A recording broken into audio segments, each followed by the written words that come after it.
Muito bom dia, senhoras e senhores, prezados participantes do nosso 19º Congresso Estadual de Previdência da APEPREM. Sejam novamente muito bem-vindos. Agradecemos sempre pela presença, a participação de todos e os agradecimentos de sempre da diretoria da APEPREM a todos vocês. Muito obrigado mesmo pela participação.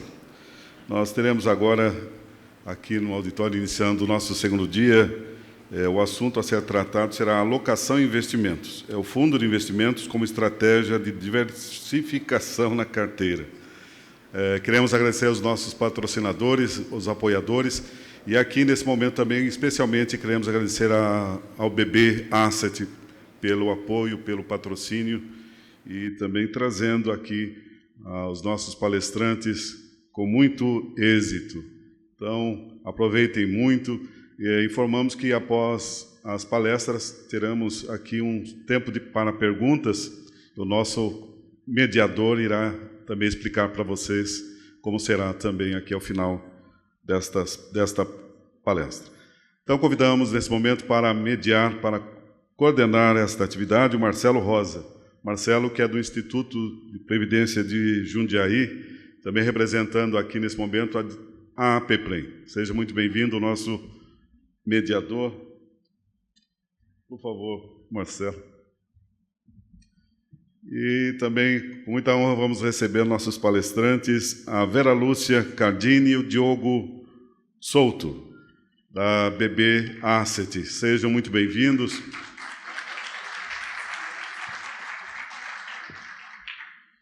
Dando as boas-vindas a todos vocês, o nosso mediador, nosso coordenador aqui desse painel, o Marcelo Rosa. Muito obrigado pela presença e tenha uma ótima atividade.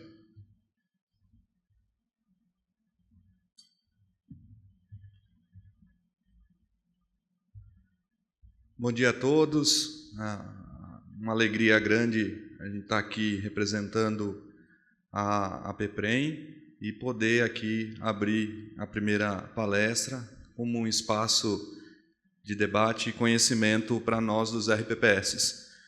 Então, o tema da primeira palestra do dia de hoje é alocação e investimentos, o fundo de investimento como estratégia de diversificação na carteira.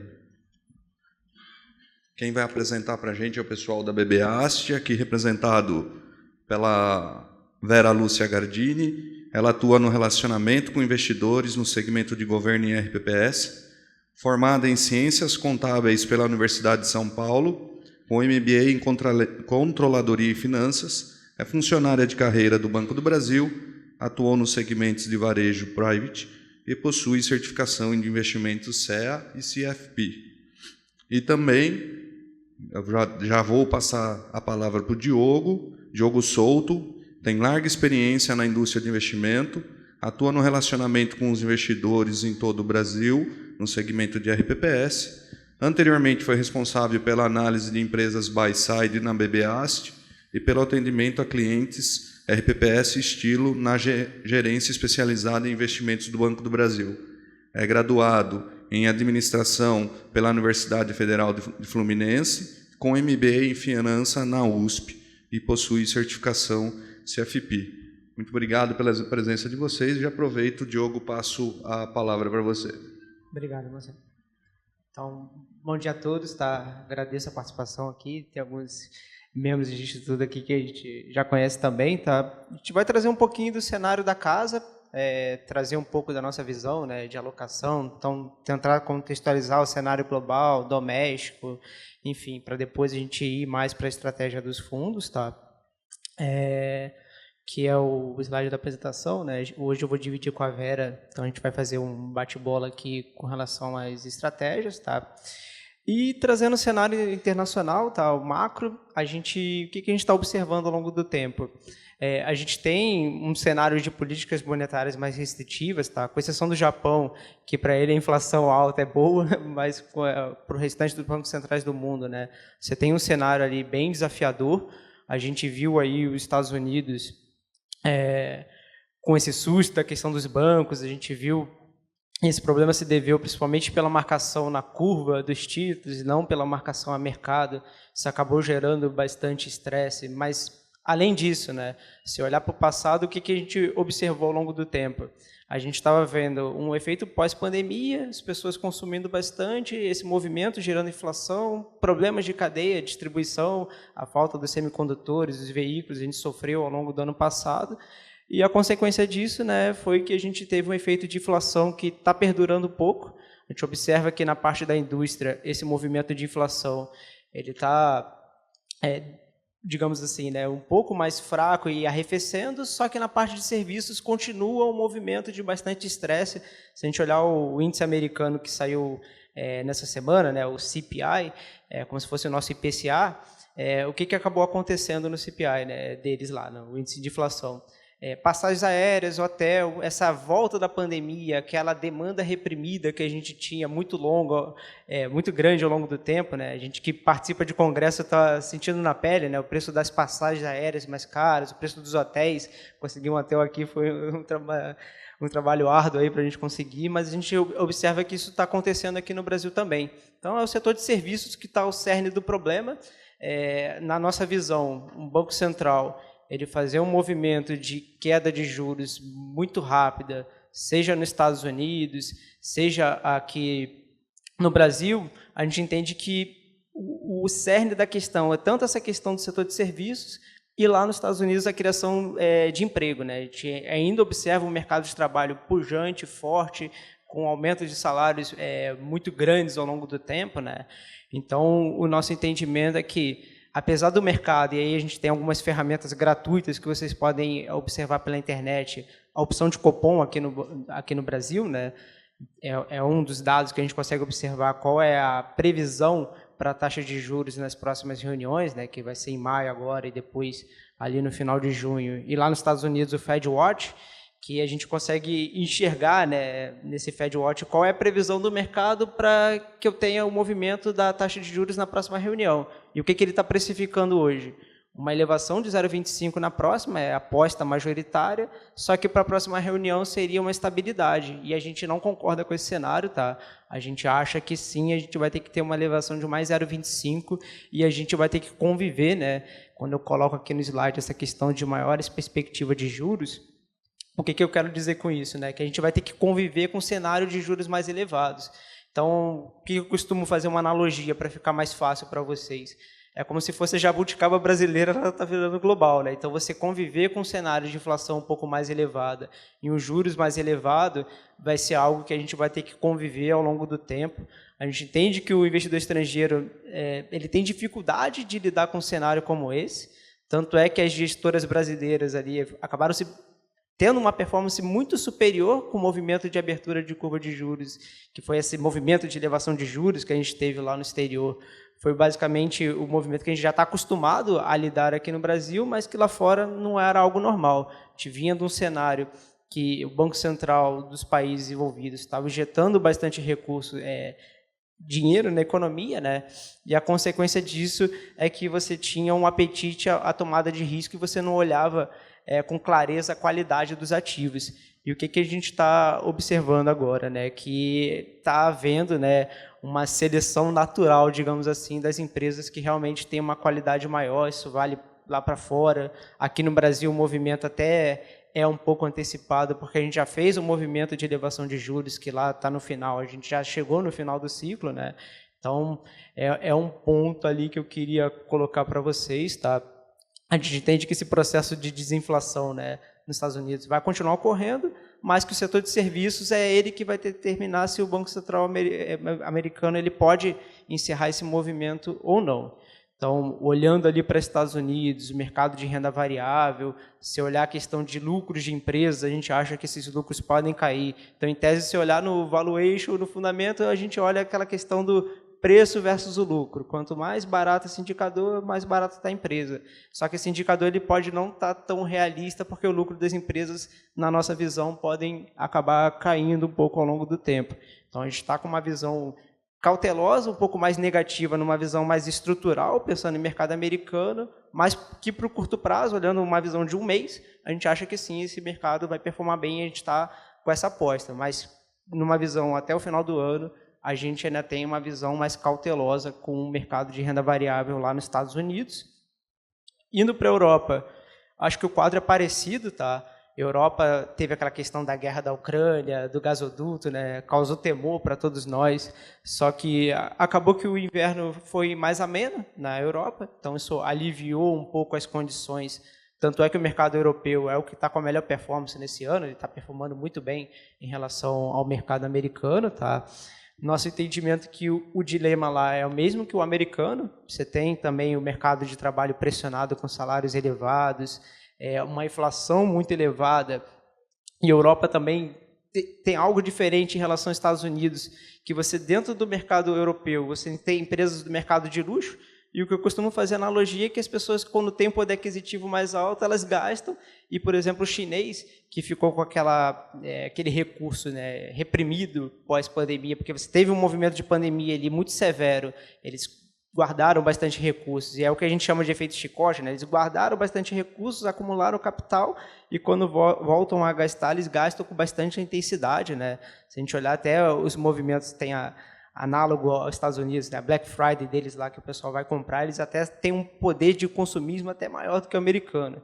Então, é um ponto que beneficia as empresas que estão dentro da Europa. Se eu pensar em Louis Vuitton, o mercado de luxo automobilístico está dentro do mercado europeu, e a reabertura de China acaba favorecendo um pouquinho de Europa, e isso, na verdade, já foi para os preços, tá?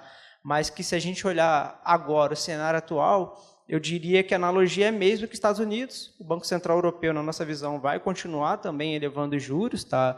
Lógico que a magnitude deles é menor do que a americana, mas ainda assim é um movimento que a gente entende que a Europa vai ter que conviver com um cenário de juros mais elevados por mais tempo, e a consequência disso, né, é que a gente vai ter que ter um movimento de elevação de juros lá também para frear esse ímpeto da inflação, que continua vindo bastante elevado, né? Se olhar a Alemanha, principalmente, é melhor proxy ali, o CPI ainda continua vindo, né? O CPI, o índice de inflação, continua vindo mais elevado. China, é onde a gente tem a visão mais positiva, tá? Então, é levemente negativo com os Estados Unidos e Europa. A gente tem que selecionar bem os papéis, principalmente empresas que conseguem repassar a inflação para o consumidor. Então, a analogia que eu faço é o chocolate, né? Cada dia que passa, a gente compra o chocolate e ele está com um tamanho cada vez menor, né? Parece uma amostra grátis, que a gente costuma brincar, né? Então, esse é um ponto. Então, essas empresas conseguem repassar a inflação. O lucro não cai, em tese, elas pagam dividendos mais elevados, e a consequência disso, né, é que acabam gerando um lucro maior. Então, tem que selecionar bem os ativos nesses países, essa é a nossa visão, olhando para Estados Unidos e Europa. Depois eu entro um pouco mais em commodities ali para explicar o restante que a gente pode, vamos dizer assim, navegar bem nesses mercados envolvidos, mas a reabertura de China é onde a gente tem otimismo, tá? Não sei se vocês estão acompanhando os índices de China, eles estão vindo bem fortes. Hoje o índice da balança comercial deles veio mais do que o dobro do que era esperado pelo mercado. A gente tem uma visão bem positiva para a China, tá? A gente acha que vai ter um crescimento do PIB aí em torno de 5% no ano, vai ser um crescimento forte, apesar dele ainda estar um pouco, vamos dizer assim, lento para o primeiro trimestre do ano. Para os próximos trimestres a gente entende que China vai crescer bastante.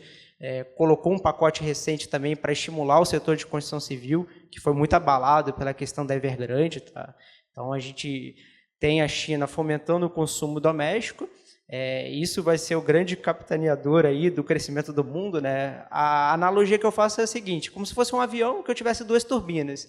A turbina da esquerda é a turbina da Europa e Estados Unidos, que é o mercado desenvolvido, e que o motor está falhando. Enquanto da China, não, a turbina voltou a funcionar em intensidade máxima. Essa é a nossa visão. A gente entende que a China vai acabar compensando os demais países e colaborar com o crescimento do PIB mundial. A gente observa um movimento até secular ali dentro da China, né? Eles têm um projeto de ascender a classe média, uma população maior do que a população toda dos Estados Unidos, ou seja, a classe média chinesa vai ser maior do que a população toda dos Estados Unidos. Então, esse movimento, o que ele acaba fomentando ao redor do mundo, né? E principalmente olhando para os países desenvolvidos. Um consumo maior, então você olhando para a Europa ali, você vai ter mais pessoas consumindo esse mercado de luxo, e até na própria parte de proteína, no cenário doméstico, a gente vai ter um viés ali mais positivo também para essa parte de agronegócio aqui no Brasil. E o nosso entendimento, olhando para a China, é que é o mercado que eu tenho que apostar no consumo. Vai ser esse o setor da economia que, na nossa visão, ele vai fazer com que eu tenha uma performance boa. E a consequência, olhando o restante do mundo, onde a gente acha que eu posso descasar para compensar essa visão mais negativa que eu tenho para os Estados Unidos e Europa e tentar gerar uma performance melhor para o portfólio aqui da Asset. A gente está olhando principalmente para a parte de siderurgia e mineração, que é o Materials, que a gente chama, o nome do ETF, que aí você tendo uma China crescendo mais. Vou trazer aqui para o Brasil essa parte de Vale, mineração, a gente entende que tem uma probabilidade de performar melhor, ainda mais com esse fomento à construção civil, eles vão ter mais demanda por minério. Então tem a Vale aqui no Brasil, BHP, Rio Tinto, que aí você pega a Austrália, Reino Unido, tem outros países que a gente consegue comprar empresas, que a gente consegue se beneficiar de uma retomada de China. A própria parte de petróleo, né? O petróleo caiu muito com a questão ali dos bancos no início do ano, ele teve uma queda muito abrupta, mas a OPEP já fez um movimento de cortar a produção e o petróleo já voltou para patamares mais elevados. E a gente entende que o crescimento grande da China, ele vai acabar fomentando com que a gente tenha um crescimento aí grande, o grande não, né? Mas que eu tenha o preço da commodity do petróleo num patamar aí nessa faixa de 80, fechando em $85 no final do ano. Então, a gente tem entendimento que o petróleo também se sustenta num patamar elevado e essas empresas estão apresentando lucros recordes, aí, resultado após resultado. Então, também é um setor que a gente tem uma visão mais positiva. A gente estava dividido também no restante da carteira global em setores defensivos. Então, dado um cenário que a gente tem uma visão negativa, tecnologia, a gente entende que ainda tem empresas que podem corrigir bastante, né, o preço delas ao longo do tempo, porque elas se beneficiaram do cenário que você tinha excesso de dinheiro no mercado e agora o dinheiro está mais escasso e os investidores estão comprando teses mais resilientes, né, e não teses mais de crescimento, que a expectativa desse resultado está muito lá para frente. Tá? Então, qual é o nosso entendimento? Olhando ali para os demais ETFs. É tanto o TIDES, que é essa parte de energia, e a parte de financials, que se olhar para esse ETF de financials, que a gente vai pensar, parece que é banco, não é banco, é seguradora, porque seguradora se beneficia de um cenário também de inflação um pouco mais elevada. Então, é dessa forma que a gente está tentando descasar um pouquinho a carteira. Olhando para a Europa, por exemplo, tem mercados ali que são diferentes. Por exemplo, a Holanda, ela tem uma participação grande de semicondutores, tem a SML, NXP, que é uma empresa que era da Philips, que produz semicondutores. Então, quando a gente descasa o portfólio, olhando mesmo para dentro da Europa, a gente tenta ali, né, calibrar e comprar as teses que, no nosso entendimento, a gente tem um potencial maior de valorização. Então, eu diria que, olhando para o ambiente global hoje, não está nada trivial. A própria ata do FONC ali, que é o Banco Central Americano, ele divulga a ata dele ali, acabou colocando que ele está enxergando uma leve recessão para o final do ano. É o nosso cenário. A gente também está projetando uma recessão ali para o final do ano. Então, a gente entende que o momento é de cautela. Eu tenho que selecionar gestores que fazem uma gestão ativa mais interessantes, olhando lá para fora para a renda variável. A questão da exposição cambial. A gente está vendo a questão do dólar ali recuando abaixo de R$5 também. A gente acha que esse cenário não se mantém, tá? E aí o cenário doméstico vai ajudar a complementar um pouquinho essa visão, mas de todo modo que assim a gente ainda segue de certa forma cauteloso quando eu olho para a alocação de renda variável lá no exterior. Aí eu vou passar aqui para o mês doméstico que a Vera vai continuar. Bom dia. Bom, pessoal, depois desse cenário internacional, vamos olhar um pouquinho aqui para dentro de casa, né? No cenário doméstico, então, a gente vai começar aqui contextualizando sobre a atividade que ela esfriou, ela está desacelerando. Isso tanto é um reflexo como o resultado da pandemia que veio, mas também dos juros altos. A gente sabe que a Selic em patamar alto é justamente aquele remédio amargo que a gente usa para tentar frear e controlar a inflação, e tem dado resultado, né? A gente entrou em um processo de desinflação. Essa semana saiu a inflação do último mês, foi a menor inflação mensal que a gente teve nos últimos 2 anos, então a gente percebe que tem sim um resultado positivo dessa Selic em patamar alto. A gente entende que a inflação ela vai continuar regredindo. Agora, isso vai talvez poder antecipar um pouquinho a diminuição da Selic, né? A Casa antecipou a projeção para que a Selic comece a ser reduzida a partir de agosto. a gente entende que ela vai chegar em 12% no final do ano, 10,5% no final de 2024, e isso, de certa forma, traria uma visão mais negativa para o PIB, mas nós da BB Asset, a gente manteve uma perspectiva de PIB de 1,2%, né, que é um PIB pequeno, mas o lado positivo para esse PIB seria justamente o PIB do agro. Então, como ponto positivo, a gente tem eventos climáticos que vão favorecer para uma safra recorde esse ano, né? Apesar da seca no sul, o centro-oeste foi um bom momento de chuva, então a gente entende que vai ter aí uma boa produção de grãos, justamente num contexto que a Argentina teve uma quebra na produção, os Estados Unidos fez uma revisão para baixo da produção deles também. Então, a gente está num momento positivo para o nosso agro, isso contextualizando com o que o Diogo trouxe da China, a retomada da China da importação da carne brasileira. Então, são aspectos positivos que vão favorecer tanto as commodities, e o agro é a nossa grande aposta aí para segurar o PIB esse ano. Então, aqui trazendo ali para a segunda parte do slide, mais juros, né, por mais tempo, ainda permanece incerteza, ainda é um momento de cautela, né? Outro ponto positivo também é a questão do arcabouço fiscal. Então, a gente sabe que ainda tem um longo caminho pela frente, ainda vai tramitar no Congresso, mas o fato de o Brasil apresentar um plano de voo, isso, de certa forma, tem um lado positivo e é bem visto pelo mercado também, né? A inflação, então, a gente entende que segue desacelerando, vai ajudar, como eu já citei, na derrubada da Selic, na diminuição da Selic, quem sabe, a partir de agosto, e, inevitavelmente, a gente está num bom momento para a renda fixa, né? Que a gente entende que, de certa forma, ela consegue entregar com uma tranquilidade o que os RPPS precisam perseguir, porque, de certa forma, vocês precisam ir em busca sempre da meta, e, nesse contexto, com esses juros altos, a renda fixa acaba sendo aquele investimento que te traz a rentabilidade necessária sem precisar oscilar tanto, né, em volatilidade. Na próxima lâmina, a gente vai ter as projeções da casa, né? Aqui, logicamente, a gente não vai ficar lendo essa tabela aqui para vocês a essa hora da manhã, né, mas traz ali a perspectiva que a gente tem para o final de 2023 do PIB, em 1,2%, o IPCA a gente acredita que vai ficar em 5,7%.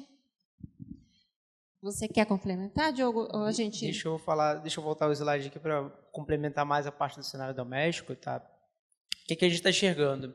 Essa questão do agronegócios, a gente tem uma quebra de safra ali na Argentina importante com relação à questão da soja, tá? Só que o Mato Grosso vai ter produção recorde na nossa visão ali, principalmente o Centro-Oeste vai puxar isso, tá? Então, a gente vai ter, e tem uma perspectiva que a gente tem uma produção recorde, apesar do preço dos grãos estar recuando, mas eu diria que a nossa produção ela está vindo bem, e essa produção mais elevada está até ajudando com que a inflação ela acabe recuando ao longo do tempo, tá? Tem esse viés também. A parte de frigorífico, né? A gente gosta mais de frigoríficos que exportem mais para a China e que o rebanho esteja nos Estados Unidos, porque a gente tem problema de preços no rebanho lá nos Estados Unidos. A gente tem que lembrar que os nossos frigoríficos são globais, né? JBS e Marfrig são dois dos maiores frigoríficos, e Minerva já é um frigorífico que ele está mais no ambiente doméstico, está aqui perto, ali em Barretos, que fica a sede deles, e a gente tem a exportação muito grande para a China. Então, é uma tese que a gente gosta, olhando a nossa alocação de renda variável, olhando para fundamentos. É uma empresa que a gente gosta de ter no portfólio, tá? Pensando nessa parte de água, para complementar um pouco. A parte de crédito corporativo, eu acho que, olhando eventos de Americanas, olhando eventos de Light, a gente está vendo fundos imobiliários sofrendo bastante, que tem participações em hotéis, enfim, Tokstok devolvendo lojas e atrasando pagamento de aluguel de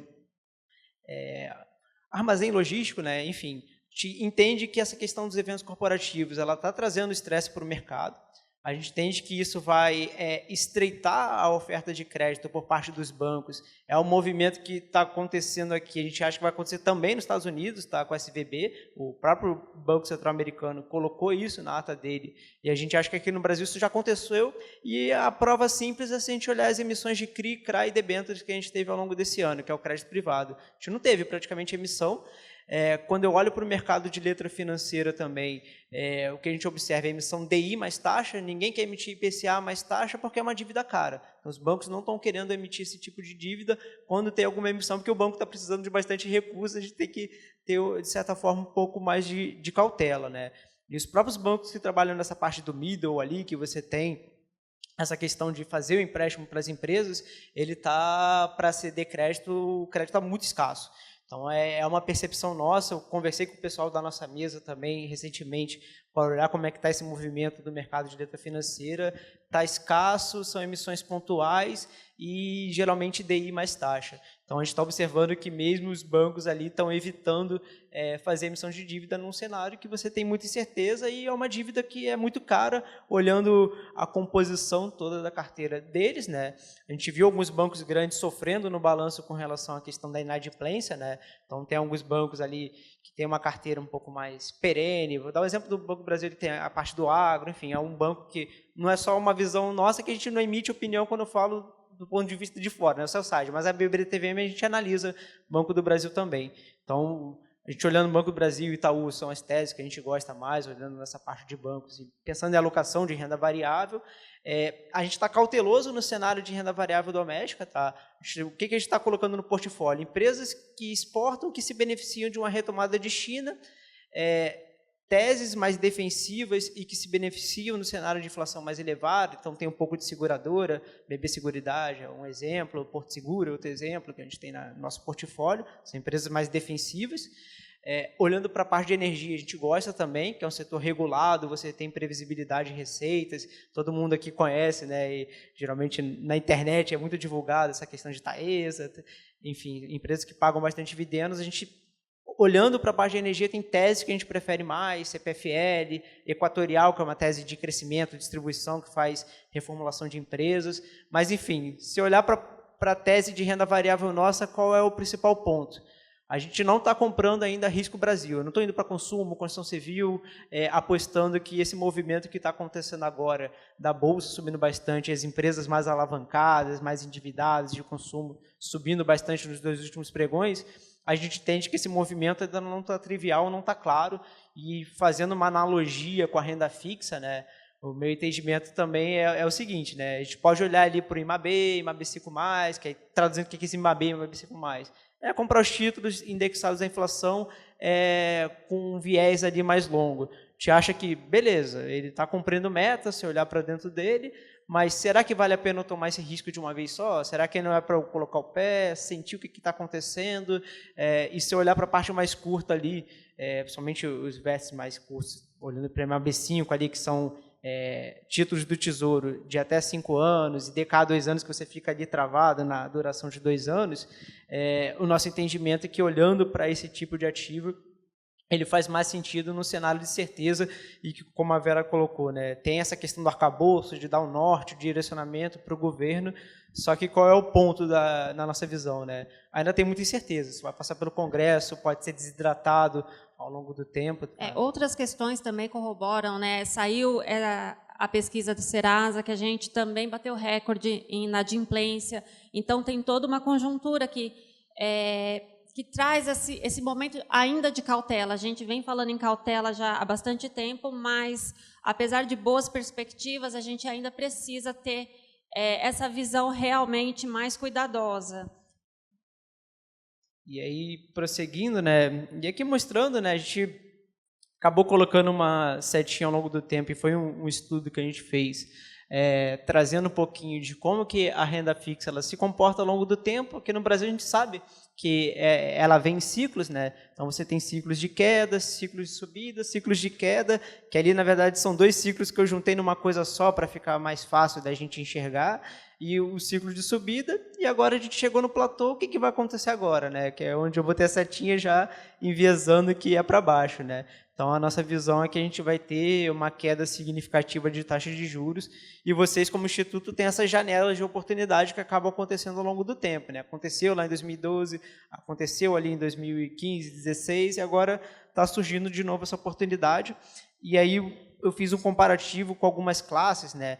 E aí eu vou tentar também traduzir um pouquinho do que são cada uma delas, para a gente também nivelar a questão do conhecimento, né? Mas o que eu fiz aqui nesse estudo? Tá? Eu peguei a janela de queda ali de 2011 até 2013 e elenquei os índices. Então, coloquei IMAB5, que é a inflação, são os títulos de inflação de até 5 anos, aí a performance dele ao longo do tempo, e aí eu convido vocês a compararem com o IPCA mais 6 e IPCA mais 5, que é uma proxy aí para meta atuarial, para ficar mais claro e visual para vocês como é que está a rentabilidade versus o retorno ali de quem tinha meta atuarial garantida, digamos assim, nesse período. IDKA, que aí são os títulos de inflação com duração ali constante de 2 anos, IMAB, que aí você pega uma média dos títulos de inflação, e IMAB5+, que você pega os títulos que têm uma duração ali de 5 anos para frente, né? Mais de 5 anos até o vencimento mais longo possível. Então, olha como é que é gradativo, né? Quanto maior o risco, né? Então, quanto mais para cima aqui a gente tem um risco menor nesses dois, e aí a gente vai descendo, o risco vai aumentando, mas a consequência no cenário de queda de juros é que você tem uma rentabilidade muito maior. A gente nem coloca tanta questão do prefixado para os institutos, porque a gente olhando para a política de investimento de vocês e a meta atuarial de vocês vai estar em inflação mais taxa. A gente não entende que faz tanto sentido olhar para prefixado, eu posso pontualmente até ganhar um pouco mais, a gente está até com uma posição tática, entendendo que hoje um prefixado mais curto ali, médio, a gente teria um prêmio melhor, onde a gente está apostando numa visão de curtíssimo prazo. Mas vocês, a gente tem que ter uma visão mais de longo prazo, uma visão que converse com a meta atuarial, então olhar para a inflação acho que faz mais sentido do que a gente ficar olhando para prefixado. Até porque a duração da carteira dos prefixados ela é muito mais curta, né? Se olhar para o IRFM1, são títulos de até 1 ano, então a duração da carteira, quando tem um cenário mais adverso, fica em torno de 3 meses, 4 meses, e agora está em torno de 6 meses, e RFM, que fica ali, é a média dos títulos prefixados, mas é uma duração de carteira curta também, e mesmo um mais ali, que é com mais de 1 ano, você vai ver a duração da carteira, vai dar um pouco mais de 2 anos, então você não consegue tomar um risco de verdade se olhar só para o prefixado e não conversa com a meta. Então, a ênfase que eu vou dar e o foco vai ser principalmente nesses fundos atrelados à inflação.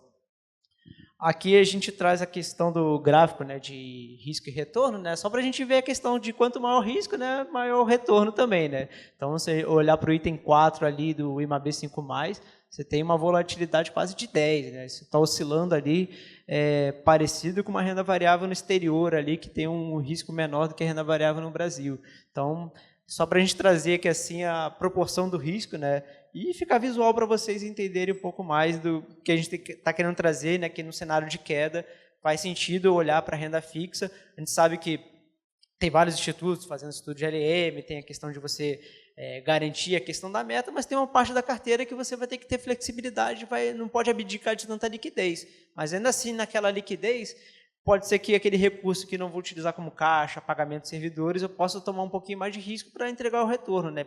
Não deixar de perder, né, essa rentabilidade. Então, olhar para esses índices ali de inflação curta, por exemplo, que é o que a gente está enxergando no momento, se eu olhar hoje, eles estão batendo meta e são índices ali, eu costumo brincar que DKA e uma B5 ali, se olhar a relação risco-retorno histórica da renda fixa, é o melhor posicionamento para o Instituto estar posicionado ao longo do tempo.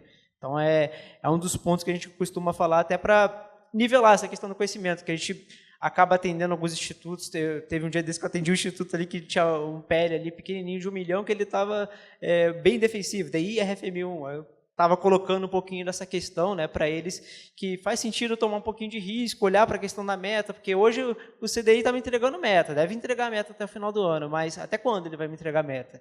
Então, será que eu não tenho que diversificar um pouquinho mais a minha carteira?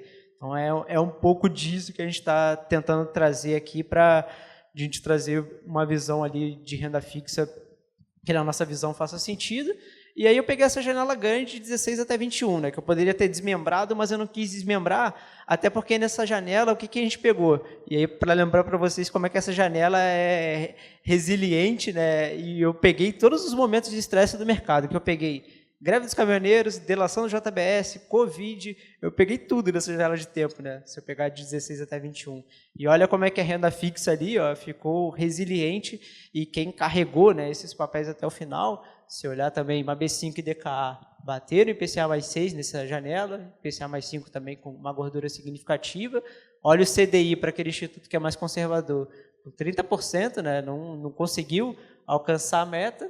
E a inflação mais longa, né, quanto maior o risco ali, você acaba garantindo um resultado mais interessante ao longo do tempo. Então, eu quis trazer, né, esse estudo e essa janela de tempo para ficar visual para vocês entenderem que, na nossa visão, né, faz sentido fazer e continuar alocado em renda fixa. A gente vai trazer algumas opções aí posteriormente que a gente entenda que faça sentido vocês fazerem algum tipo de alocação, mas que o cenário da casa e o nosso cenário hoje para o RPPS, inflação mais curta e a gente começar a olhar para a inflação mais longa, mas é aquela questão, né? Fazer aportes lentos e graduais ao longo do tempo, olhar a todo momento na Ambima, quanto que está pagando, né? O IPCA mais 6, por exemplo, no IMAB 5+, pô, está me batendo meta, eu vou lá, começo a montar a posição. Que, em tese, quem carregar esse papel até o final ali, e a duração é muito mais longa, né? Se olhar o IMAB 5, ele está mais curto do DK, está com menos de 2 anos de duração de carteira, ou seja, está mais defensivo. O DK está travado em 2 anos. IMAB está em torno de 6 anos a duração da carteira. E o IMAB 5+, 10 anos. Então, olha como que eu posso garantir meta tutorial por mais tempo, mesmo que eu não trave esse recurso ali e garantir a meta. E olha como que essa flexibilidade também, né? De você poder alocar esse recurso, você conseguiria garantir uma rentabilidade maior do que se eu travasse no IPCA mais 6 comprando algum título. Então, é algo que, assim, que a gente gosta de colocar mais para provocar esse debate para aquele instituto ali que é muito conservador, é mais cauteloso, né? Fica em DI e principalmente RFM1, que acaba ganhando do CDI, né? No cenário de queda de juros. Aqui é o gráfico, deixa eu... Passou mais rápido aqui um pouquinho, mas aqui é o gráfico também com a questão do risco-retorno, só para vocês poderem fotografar aí e mostrar a relação de grau e risco. Certo. E agora, falando assim, especificamente de qual produto a gente poderia oferecer dentro de todo esse contexto, dentro dessas perspectivas, né? Enfim, fazendo um link com esse cenário. Aqui, a gente, nessa lâmina, a gente está apresentando os fundos de vértice, que a gente sabe que já é conhecido de várias pessoas, mas, enfim, para poder fazer aqui uma contextualização, quando a gente fala fundo de vértice, a gente está querendo dizer um fundo que tem um determinado vencimento. Então, o vértice seria o fim daquele fundo. São fundos que têm somente títulos públicos, né? Então, é um bom momento para título público, para renda fixa. A gente está apresentando aqui 3 vértices da casa, né? O vértice 24, 27 e 30. O que seria? São fundos fechados para resgate, então, a partir do momento que faz a aplicação, você teria que carregar o recurso até o vencimento daqueles papéis, né? Só então você faria o resgate do recurso. Porém, nesses fundos, eles têm um fluxo de caixa, né? Diferente dos fundos mais tradicionais, que a rentabilidade ela vai se acumulando no próprio fundo, aqui não, ele tem um certo fluxo, porque ele segue a estrutura dos papéis que estão dentro dele. Então, os títulos públicos, que é a maior parte da carteira, em torno de 95%, é NTNB, que os papéis que têm os vencimentos nos anos pares, por exemplo, o nosso vértice 24 e 30, eles vão pagar cupom, eles vão pagar o rendimento nos meses de fevereiro e agosto. E os vértices que têm vencimento em ano ímpar, eles pagam o cupom em maio e novembro. Então, 2 vezes por ano, né, teria o recebimento de cupom. Dá para estruturar algum fluxo de caixa, né, que é os 6% do título público ali que ele paga, sendo que o restante ele vai receber só no vencimento. E, inclusive, dá para fazer um casamento de vértice ímpar e par, se a ideia for, de repente, organizar um fluxo de caixa. E também, com a questão do vencimento, a gente tem o vértice mais curtinho, 2024, que ele está com uma rentabilidade excelente, que entrega com tranquilidade as metas. A gente se baseou aqui a meta do IPCA mais 4,9, de acordo com a portaria, apesar de cada instituto ter sua própria meta, mas, por exemplo, a taxa ali que eu coloquei no slide, a gente usou como referência a taxa Ambima do dia 10/4. Então, IPCA mais 6,38. A gente entende que é inegável o quanto que esse fundo traz de benefícios, já que baixa vol é um fundo relativamente curto para você precisar carregar até o vencimento e traz a tranquilidade também dos fluxos. 27 e 30 estão com taxa ali todas acima de 5,5%, né? De 27 estava em 5,71 no dia 10, do 2030, 5,95 também. É a taxa indicativa, não quer dizer que o fundo vai render exatamente essa taxa, até porque dentro do fundo também vão ter operações compromissadas, o gestor ele tem a liberdade de trabalhar alguma parte ali pré-fixada em algum momento, se for algum movimento tático, enfim. Mas a gente considera que todas estão muito superior à meta da portaria. E um ponto para complementar, tá, Vera, é reforçar que ele é um fundo fechado, tá, para resgate, né? Você tem a opção de ter a entrada dos cupons ali ao longo do tempo, mas tem que ter uma ciência clara que não tem como resgatar até o vencimento, tá? Então tem que ter esse zelo, né? E principalmente quando eu vou alongando, né? Sabe que a realidade dos institutos pequenos acaba que você não tem a questão do estudo de LM, né? Então ter uma cautela, verificar qual é o vencimento que atende, né, a condição do instituto, e é uma forma que, assim, para quem não tem estrutura, vamos para a realidade dos institutos, né? Já atendi bastante tempo a RPPS, e eu vejo que, assim, que você tem institutos que você tem 2, 3 pessoas no comitê, a pessoa às vezes divide função, trabalha no hospital, vamos dizer assim, na parte da tarde, então você não tem como montar uma estrutura um pouco mais robusta ali para fazer esse acompanhamento. Então o fundo de vértice serve como uma forma de você abranger, né, e que todos os institutos possam ter acesso a conseguir entregar meta atuarial. Então é uma forma da gente também gerar acessibilidade, né, para que o instituto, seja ele mais sofisticado ou mais conservador, ele consiga ter o alcance aí do atingimento de meta atuarial, tá? Então esse é um ponto que eu quero destacar, a questão dele ser fechado, eu reforço que, assim, você não tem como resgatar antes do vencimento, isso é uma coisa que a gente tem que deixar bem clara, mas que tem essa opcionalidade, né? Essa questão dos cupons, você acaba gerando um fluxo de caixa recorrente ao longo do tempo, né, que acaba sendo interessante aí para que vocês façam uma alocação na renda fixa. E aí, nas estratégias de renda fixa, né, a gente acabou falando de DK, uma B5, uma B, essa sopa de letrinha, né, é mais destacar que a gente tem os fundos aqui na grade do Banco do Brasil, só deixei claro ali o enquadramento dele, o CNPJ e os fundos que a gente tem, e a ênfase ali para os institutos que a gente quer colocar mais é olhar para a inflação do que olhar para o pré-fixado, porque conversa melhor com a meta, tá? Então, é mais para vocês terem também aí na parte passiva, o que eu não puder congelar no vértice, é a opção que acaba sendo interessante, é vocês contarem com essa marcação a mercado a favor de vocês também, né? Não só contar com a marcação ali travada, né? Mas como a gente viu nos slides, às vezes eu ficar naquele mais variável, eu consigo uma rentabilidade até melhor do que quem travou na taxa. Então, acho que é isso, tá, pessoal? A gente vai abrir aqui para perguntas aí. Agradeço a todos pela atenção aí.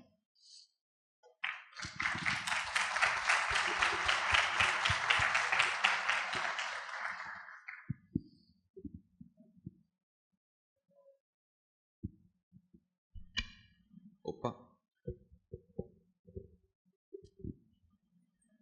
Acho que agora vai. Muito bom.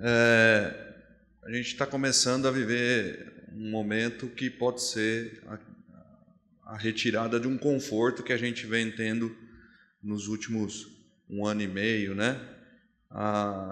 Se realmente inclinar a curva de juros, ela começar a reduzir, a gente vai perder aquele conforto que se chama o fundo CDI bater no meta, né? E aí a gente vai ter que começar a migrar boa parte das nossas carteiras e buscar rentabilidade para bater a meta. O pessoal do Banco do Brasil aqui apresentou algumas oportunidades. Antes de abrir para perguntas, eu só vou pedir para vocês, quem for fazer alguma pergunta, ficar de pé, porque a gente está filmando, né? Identificar o RPPS, de qual faz parte, e o nome de quem está fazendo a pergunta, tá? Mas antes de abrir as perguntas para vocês, queria fazer 2 provocações, 2 perguntas para o pessoal. Se a equipe da BB Asset está vendo mesmo, claro, esse sentido de fechamento de curva de juros, né? Se vem um fechamento efetivo, e se é uma boa hora agora, já para montar uma posição nesses fundos IMABs que vão capturar bem esse fechamento da curva de juros.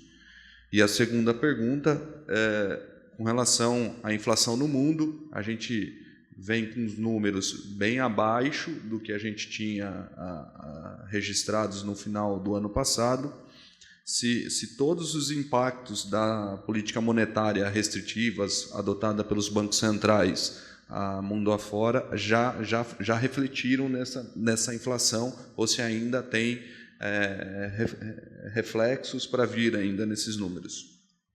Tá, com relação à primeira pergunta, né, nosso entendimento é que a gente enxerga que a gente pode ter um fechamento significativo, né, nossa cautela ainda está na parte mais longa, tá? Principalmente pela questão do arcabouço fiscal, a gente não sabe como ele pode vir, né? Se ele pode vir muito desidratado, mas a nossa visão é que essa janela de oportunidade do IPCA mais 6, ela pode estar começando a ter um viés ali de você cessar um pouquinho esse movimento com uma taxa um pouco mais elevada, tá? Então, eu diria para vocês o seguinte, nossa visão hoje para a renda fixa, a gente tem que começar a olhar o posicionamento na ponta mais longa. Se olhar hoje o IMAB e o IMAB 5+, se eu não me engano pela Ambima, estão pagando ali IPCA mais 6,04, 0,6, a diferença está pequena entre os dois. Mas o nosso entendimento é que sim, vocês têm que fazer esse movimento, mas aquele movimento de forma lenta e gradual, fazendo aportes ali, digamos assim, mensais e acompanhando sempre ali na Ambima, né, como é que está essa taxa. Mas o nosso entendimento é que sim, é a hora da gente começar a fazer esse movimento, mas de forma lenta e gradual. É aquilo que a gente costuma dizer, né? O olho da mosca é muito difícil de acertar, né? Então a gente tem que marcar o posicionamento para a gente carregar isso ao longo do próximo ano, que na nossa visão, no próximo ano, a gente não deve ter taxas tão interessantes como a gente está observando ao longo desse ano, tá? Essa é a resposta à primeira pergunta. A resposta da segunda pergunta, eu diria, vou parafrasear o Roberto Campos Neto, né? A gente é um paciente ali que você tá dando antibiótico para ele já ficou um pouquinho melhor e você vai cortar o efeito do medicamento. Então, a inflação global, eu entendo que essa analogia que ele fez faz muito sentido para a inflação global. A gente observa a inflação recuando, os núcleos estão caindo um pouquinho. Apesar disso, ali nos Estados Unidos, você tem uma resistência ali no setor de serviços muito elevada, mas o movimento, na nossa visão, não foi completo, principalmente o mercado de trabalho. É onde a gente tem a maior preocupação, porque o mercado de trabalho ele continua melhor do que o pleno emprego, né? Você tem um índice de desemprego muito baixo nos Estados Unidos e você tem os salários em contínuo aumento ao longo do tempo. Então, a gente entende quanto isso não arrefecer e você ter isso controlado, se não me engano, é 2% de aumento salarial ao longo do ano lá nos Estados Unidos, a gente não enxerga uma possibilidade de você ter cessar esse movimento, né, de elevação de juros. Então, a gente entende que, além dele só pausar, né, a gente vai ter uma reunião em maio e a segunda ali, se eu não me engano, é junho ou julho nos Estados Unidos, você vai ter essa pausa com esses 2,025, você vai pausar esses juros num patamar elevado, a gente vai levar ele nesse patamar estável até o final do ano, para ir no ano que vem, se o efeito do medicamento ali foi ok, né, a gente poder, com que os bancos centrais façam um movimento de queda de juros. Essa é a nossa visão olhando o ambiente global. E obrigado aí pelas perguntas, Marcelo. Complementar alguma coisa? Eu queria complementar, o Diogo citou a questão dos salários, apesar de falar num contexto de Estados Unidos, mas eu acho que a gente pode trazer um pouquinho para o nosso universo, né? A pandemia deixou a gente experimentar outras possibilidades, né, devido, logicamente, a uma situação muito ruim, mas hoje o salário ele tem que entregar muito mais do que antigamente precisava para o funcionário. Em que sentido? Hoje as pessoas elas têm muitas expectativas no mercado de trabalho, então não basta simplesmente pagar e ter o resultado. Se eu pago mais, ele trabalha mais. Hoje é outra relação, né? Então, hoje em dia, existem pessoas que pedem demissão porque elas querem melhor qualidade de vida, existem pessoas que pedem demissão porque querem home office, porque querem empreender, porque precisaram empreender numa situação de um contexto muito difícil. Então, hoje, a geração ela olha para muitas outras coisas, além de só o salário especificamente, e isso também, de certa forma, pressiona, né? Então, para você ter um funcionário que entrega mais, não basta só pagar mais.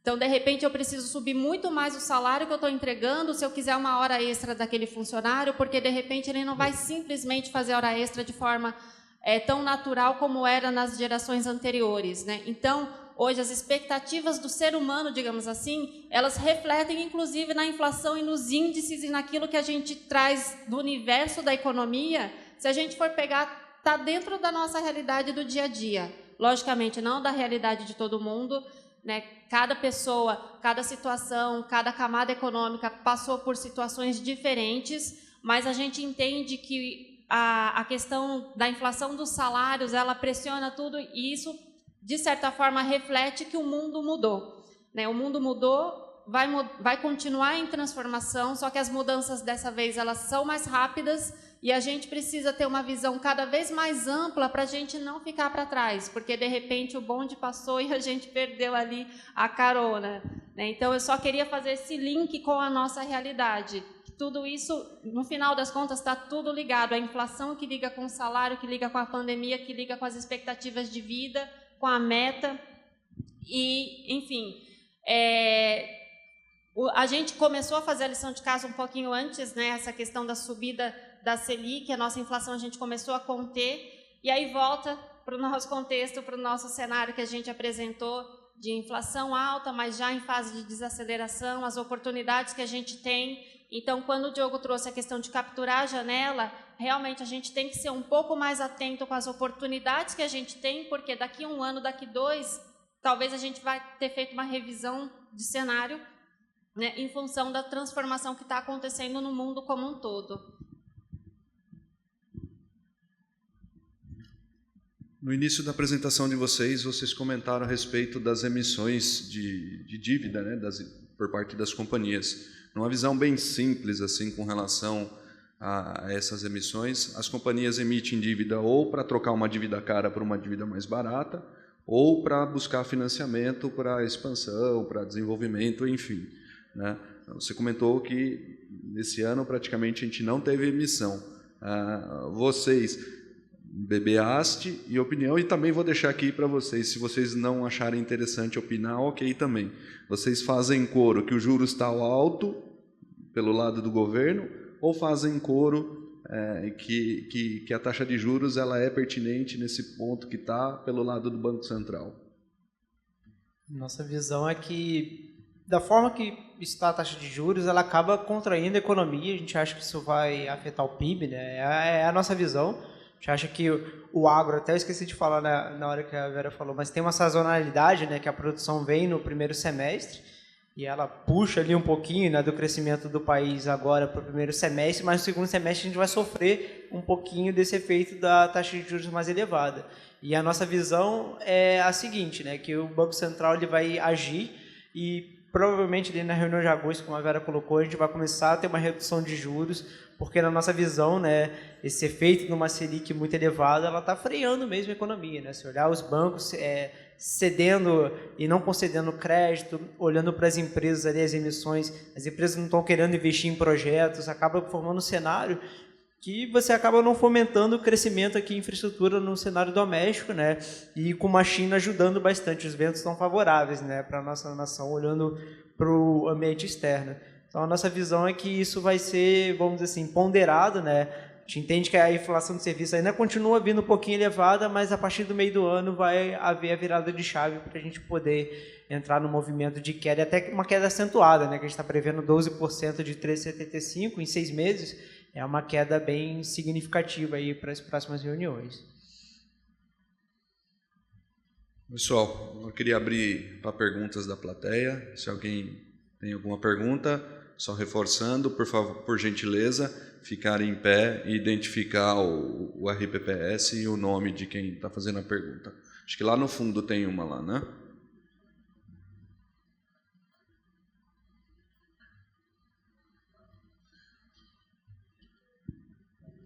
Eu sou Hélio, de Santa Fé do Sul. A gente tem um montante não expressivo, mas em alocação ativa, retorno total, na verdade, no Banco do Brasil.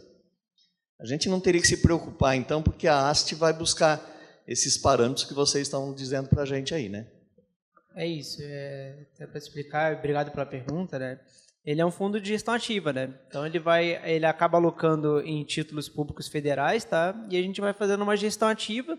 E diante do cenário que a gente colocou, né, de fechamento da curva de juros, ele vai ser um fundo que vai buscar entregar a performance aí, né, e buscar a meta atuarial. Então é um fundo que você não precisa se preocupar tanto, porque você vai contar com o Banco do Brasil ali e o gestor de renda fixa buscando as oportunidades. Então É um fundo para você deixar ali no portfólio, né, e ele fazer esse trabalho da busca da meta de forma, digamos assim, mais automatizada. Ok, a gente na verdade vê assim um direcionamento para DI. A maioria das casas estão passando para a gente, pelo menos no meu entender, que a gente tinha que alocar em DI, mas isso aí, se a gente não correr um pouquinho de risco também, amanhã, se houver uma queda drástica, que eu não acredito que vai acontecer drasticamente, mas que vai acontecer sem dúvida, da Selic, nós perderíamos essa janela também se a gente não tiver IMA B5+, IMA B, coisas assim que você já passou. Exato, é diversificação, né? Contar ali não só com o CDI, mas olhar para a inflação curta, olhar para a inflação um pouquinho mais longa. Vocês podem fazer essa gestão ativa, né? Que a alocação ativa, a Retorno Total faz, que é alocar nos índices ali de inflação para buscar um alfa mais elevado. O fundo ele só é uma ferramenta de você ter um segundo instrumento que vai perseguir um retorno ali um pouquinho melhor. Mas é isso, você está correto no raciocínio e, mais uma vez, aí, obrigado aí pela sua pergunta, tá bom? Rodrigo quer fazer a pergunta, né? São Sebastião.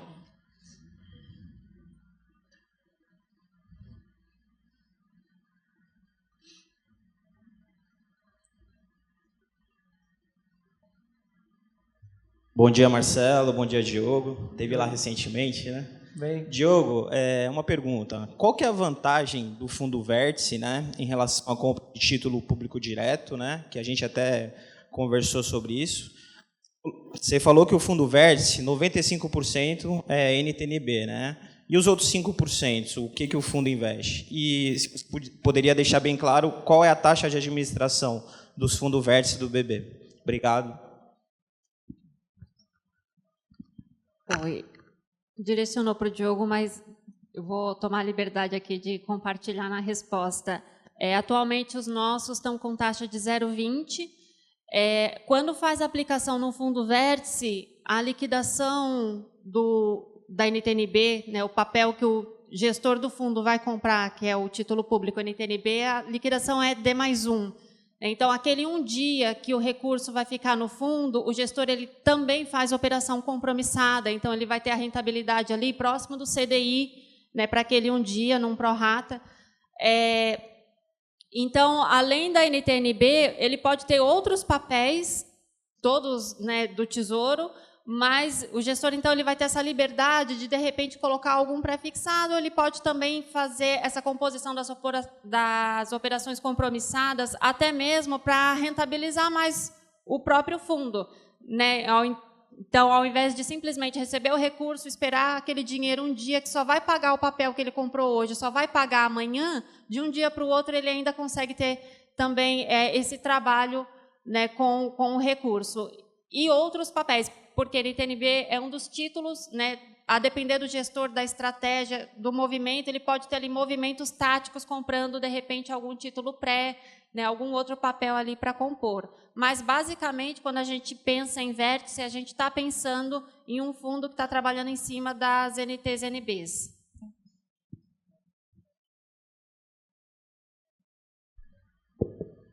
E a questão também que você perguntou, Rodrigo, da vantagem também que não acaba não tendo spread, né? Quando a gente compra o título, a mesa do banco ele vai ao mercado e compra na melhor condição possível. Então, acaba que vocês não têm spread quando compram dentro do Vértice, né? Não tem a cobrança do spread do título público, né? A gente compra na melhor condição possível ali de mercado do momento.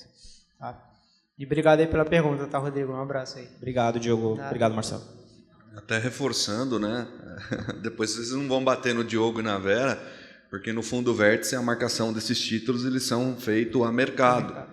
Então, para pegar, você contrata uma rentabilidade assim que você faz esse investimento e você vai receber essa remuneração lá no final do período. Mas ao longo do período do fundo você vai ter oscilação positiva e negativa, e isso não significa que a Vera e o Diogo mentiram para vocês, né, lá no momento da contratação. Obrigada. A gente combinou para ele falar isso porque a gente estava com receio na hora de ir embora. Obrigada. Depois a gente paga você ali. Mais alguma pergunta, pessoal? Aqui.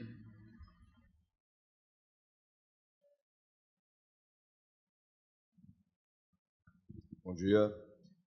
Inicialmente, grato aí pelo evento. Vera, Diogo, excelente explanação. Marcelo também pelas colocações. Giovanni, do IPREM São Paulo. Esse fundo vértice, uma das respostas aí veio pelo Marcelo, ele é marcado a mercado, né? Mas por que a opção pelo fechamento? É alguma estratégia por falta de capacity? Qual que é a razão que indica a opção pelo fundo fechado? Obrigado. Eu vou aqui, então.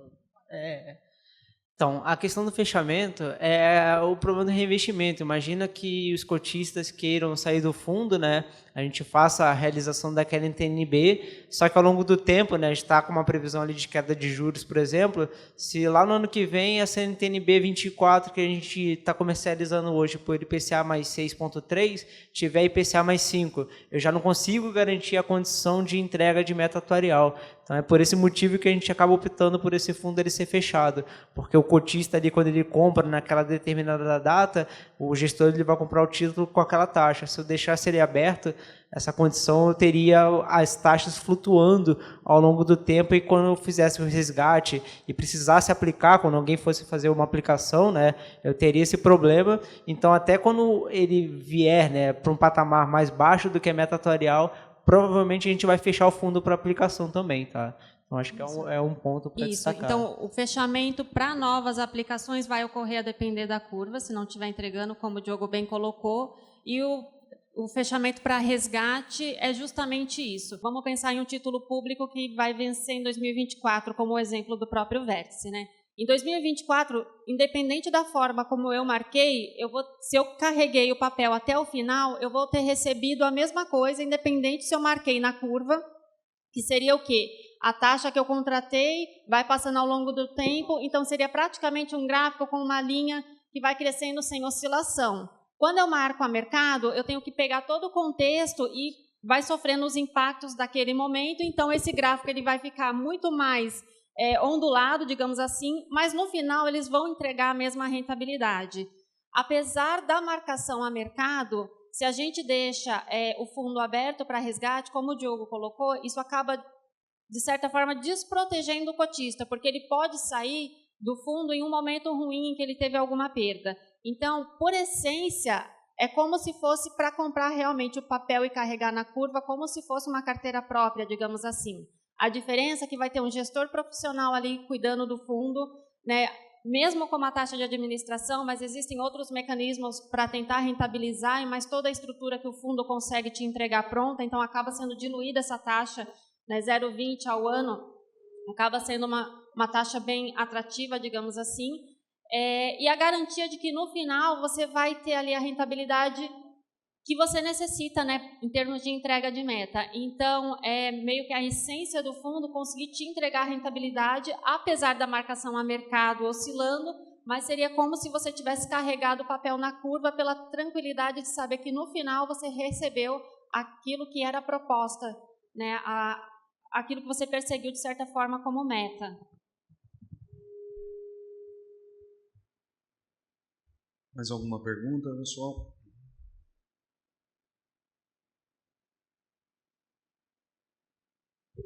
Muito bom.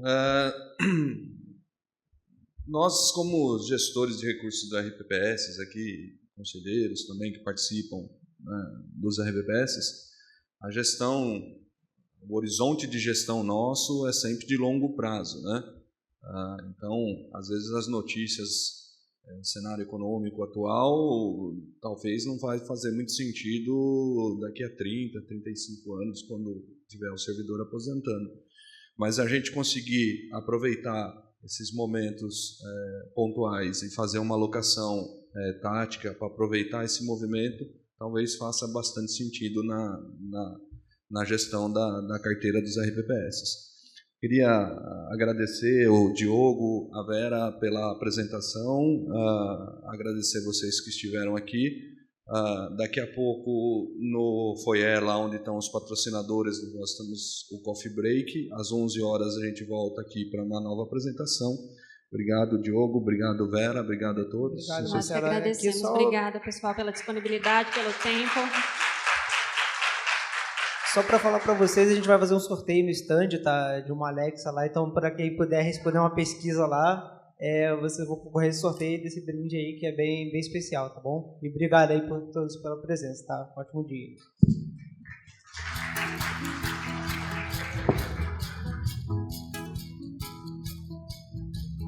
Dá uma pesquisa, coisa no peito, parece um defeito.